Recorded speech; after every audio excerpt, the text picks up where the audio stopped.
brings me out to do commercials anymore these days. Well, hey, you guys are still here? Well, thanks to Corsair and AMD for sponsoring this video. Hope to see you guys again real soon. I hope. I work a lot. In the fall, I renovated the entire studio to open up space for more projects and more B-roll, and to give myself an entire wall of desks so that I could have more space to work. Everything just has to get out of my way. Corner for EposVox and general work, desk for my glitch art control center for my CRT wall, and a corner for my Analog Dreams art channel. I didn't know how quickly it would be blowing up over the holidays. Really glad I dedicated this space to that channel. It's doing great. But why, then, have videos been slow on that channel? Aside from the holidays and some personal stuff, the setup isn't working. It's just not working. M1 Mac Mini, ultra-wide monitor, dedicated space and supplies. It seems perfect, right? Wrong. The base M1 Mac Mini was just affordable enough to seem like an easy ultimate silent desktop purchase, but just low spec enough to be a massive thorn in my side most of the time. Don't get me wrong, when Apple's native integration for everything works well, this thing sings and is an absolute joy to work on. But 8 gigabytes of shared memory between your CPU and your GPU gets bogged down very easily, and with browser usage or any sort of 4K video editing. And I keep running into other awful issues with macOS and the lack of upgradability that has just turned my ideal simple art desk setup into a setup that I never want to use. That changes today with this slick little machine.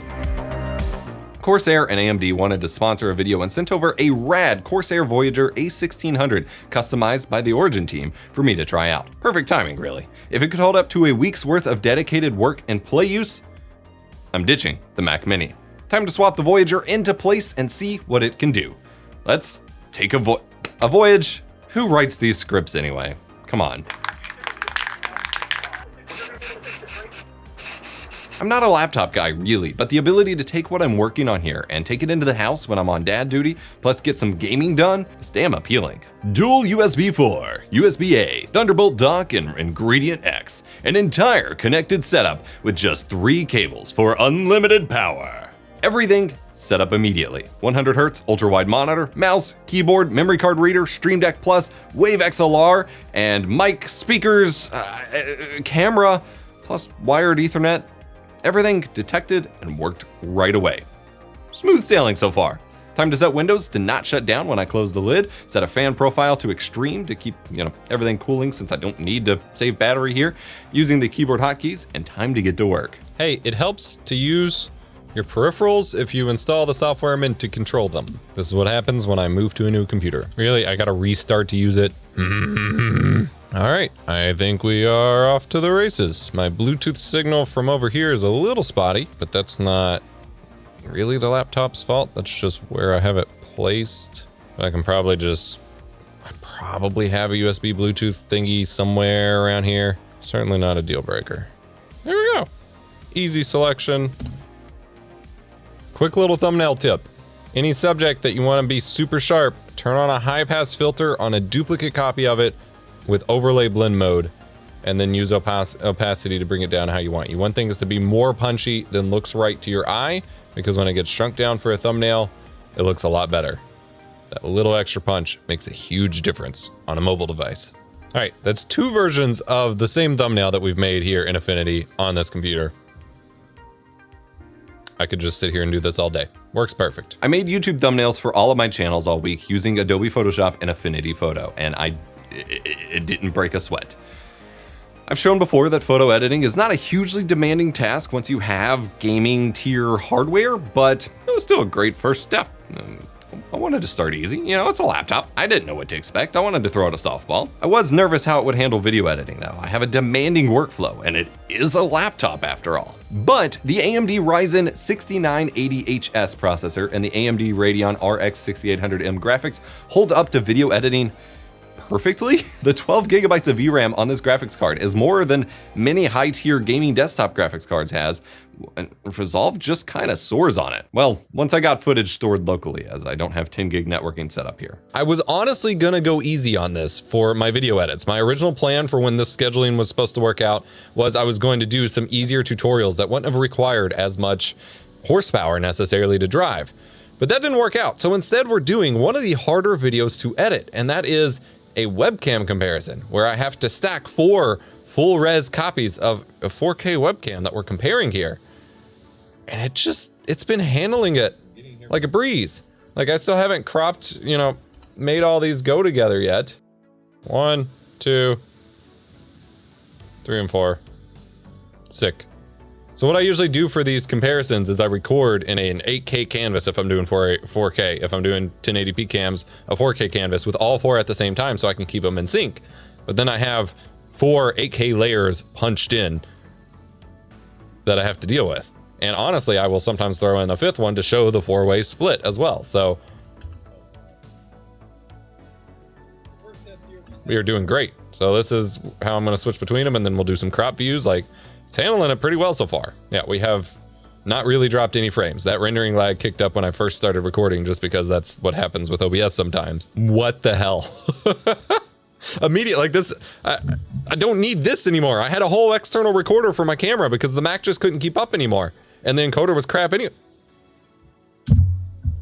This Mac has been a massive waste of money. The Voyager is an AMD Advantage laptop, which means it's an AMD verified computer designed to provide a premium all-around experience that can handle everything.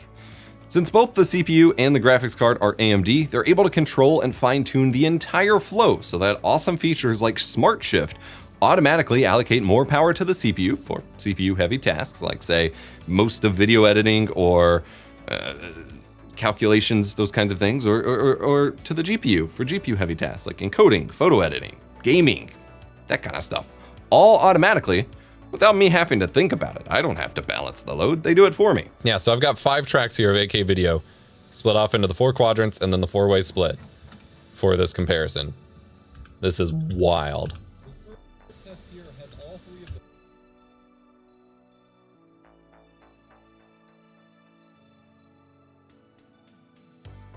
If I am being completely honest about the experience, I am having some sort of audio output issue. The audio is clipping to my speakers when I know for a fact it's not in the recording and it's not over there. This isn't the laptop's fault. The audio is run through that Thunderbolt dock, and I think somehow through the output it's somehow getting like clipped. That's not the laptop's fault.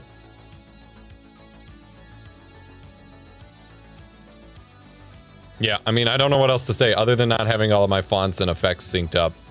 This is way smoother than honestly I thought. I thought it would be smoother than the Mac Mini by a long shot, but this is a totally fine editing experience. Like it works. Like I don't have anything to complain about. Cool. One of my biggest videos of the month edited without breaking a sweat too.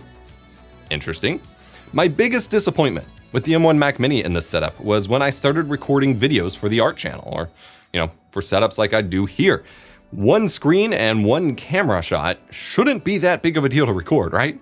The M1 has hardware accelerated H.264 and HEVC encoding, but it's optimized for mobile devices, and it tends to drop frames and get blurry really quickly. The whole machine had a lot of trouble keeping up with the recording needs that I had for it, which again, aren't that complex. AMD has worked with the OBS team a lot recently, optimizing the encoder pipeline and making sure that, you know, streaming runs smoothly on AMD systems like this. And OBS had 0 issues keeping up with the recording with everything that I was doing here, even while I was video editing in Resolve and trying to record at the same time. All right then. I've covered before that AMD's HEVC or H.265 encoding is phenomenal, and they keep video smooth and high quality without eating up too much file size or even making a noticeable dent in my video editing performance. I was very impressed here. Immediately, I can actually record the video that I set down to record without the added headache or trying to have some sort of, you know, external recorder going on for the camera, which I had to do before.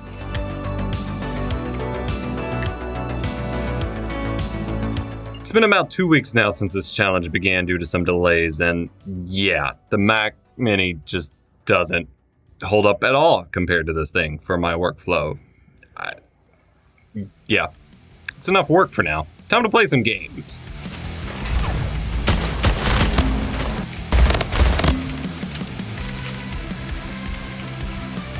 Double kill, triple kill, killing spree, kaleidoscope. Double kill, triple kill,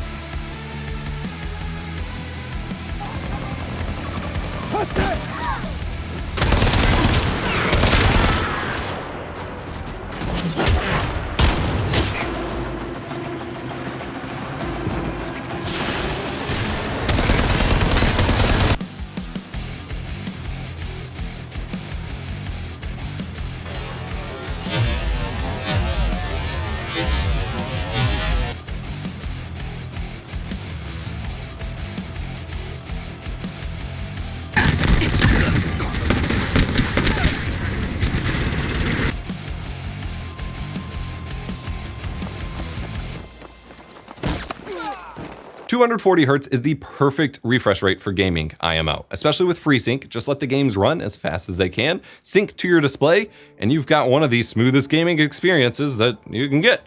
Made even smoother with the Cherry ultra low profile switches in the keyboard. I'm honestly not a fan of linear switches on desktop in most keyboards, but on slim keyboards like this, it works great. Clicky mechanical goodness while still working as a laptop. Perfect for writing video scripts on the go too, just like this one.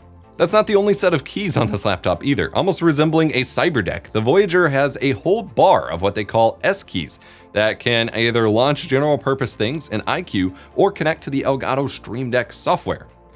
Yeah, you don't even need to plug in a Stream Deck to start controlling streams like crazy here. It's built in. No screens behind the keys, and I'd love to see an update with that uses the cool new Corsair Nexus screen that they just released instead. But the keys plus the battery life indicator screen in the middle is pretty freaking sick. They do add to the height of the laptop though. Doing things like streaming or video editing while on the go with this laptop also works great due to those AMD Advantage benefits that I mentioned before. There's a hardware mux switch that physically switches between the APU on that Ryzen CPU and the dedicated Radeon GPU in the laptop as needed, since running purely on the APU is going to be more battery efficient when it's the appropriate workload, and AMD Smart Access Memory, which means that the APU itself can still be fed by the DGPU's memory. So you still got that fat 12 gigabyte stack available to the APU when it's needed. No more memory-starved integrated graphics. This APU can do a lot. All right, just as a quick demo to show what I was trying to do with the Mac Mini that most modern hardware like on the higher end can do, but the M1 chipset just can't really handle. I'm recording 3440 by 1440 at 100 Hertz, but at 60 FPS, and 4K 30 at the same time. And it's just doing it. Let's see here. We got video encode. That doesn't show anything for some reason. Video decode 1, not showing anything. Video codec. Where are we encoding this? Well, I don't actually know. Task Manager doesn't always work with laptops like this. Yeah, Task Manager has no clue what's going on. Oh, there it is. Yeah, we're only using 66% of the encoder on this GPU. AMD, your HEVC encoders are baller. We've got full screen 4K 30 and full screen ultra wide capture at the same time. Tutorial madness.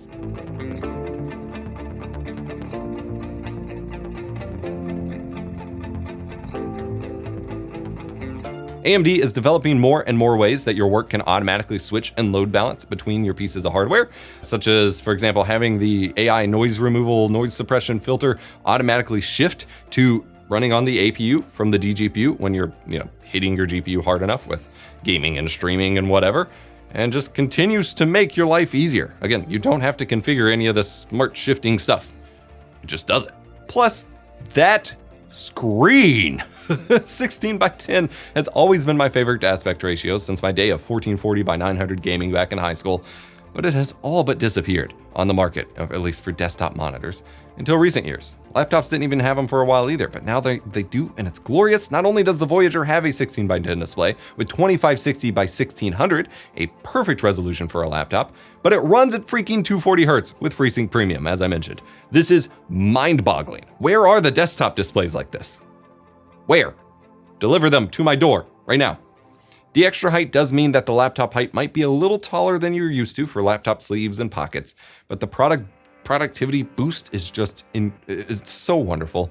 The physical fit is overall surprisingly closer to the thin and light category than the massive gaming desktop replacement beefy laptop category of laptop, meaning I can actually carry it with me to use for work and play use, rather than just leaving it on a desk and lugging it around painfully. Next show I go to for producing videos, I'm just taking this with me. My back will thank me. Did I mention you could log in with Windows Hello via both fingerprint reader and the Elgato Camera Hub enabled webcam too? Nice. I just turn on the laptop, look at the screen, and I'm already logged in. Instant. Only thing missing here that I really want to see them add is a built-in capture card. Next time, Corsair, please. Please. Like I said, a setup that gets out of my way and just lets me create is a setup that I need. I've never grown a channel as quickly as the art channel is taking off, and I want to do it justice. I just needed a setup that could handle an at-desk recording and portable scripting needs that those videos demand.